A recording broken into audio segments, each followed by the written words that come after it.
Hi there, and welcome back to Chicken Bites. What's warm, gooey, and basically a hug in a pot?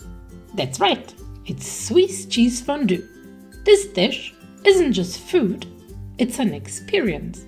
Today, I'll show you how to make a classic cheese fondue at home.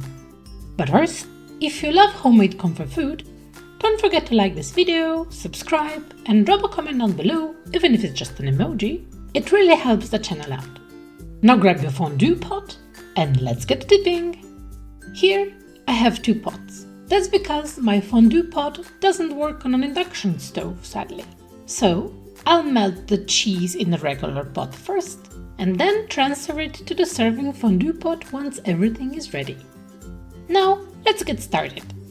Take a garlic clove, peel it and cut it in half. Give the cut side a tiny score with your knife.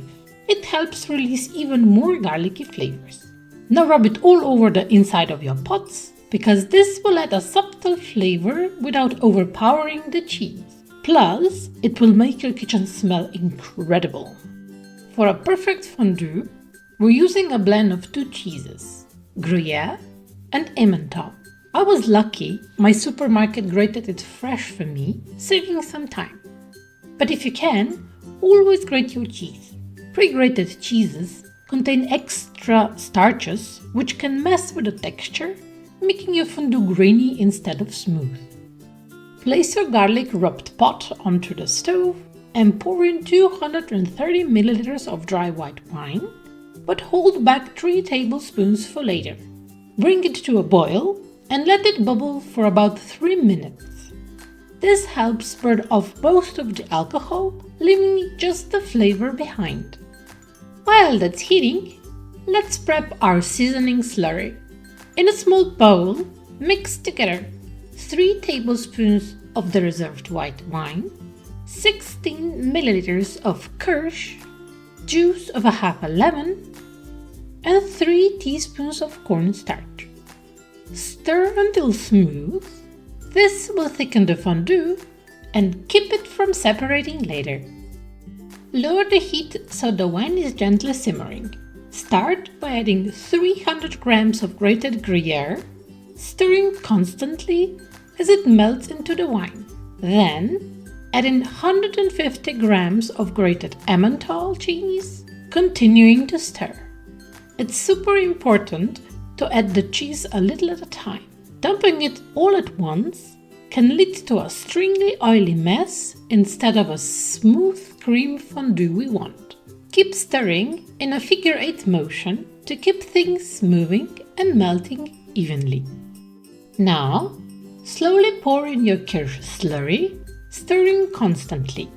This makes the fondue creamy, velvety, and stable. Stir for about a minute, then lower the heat to medium-low. Time to add the finishing touches. Add in a pinch of black pepper and a generous amount of grated nutmeg. If you like a bit of an extra kick, add in a pinch or 2 of cayenne pepper as well.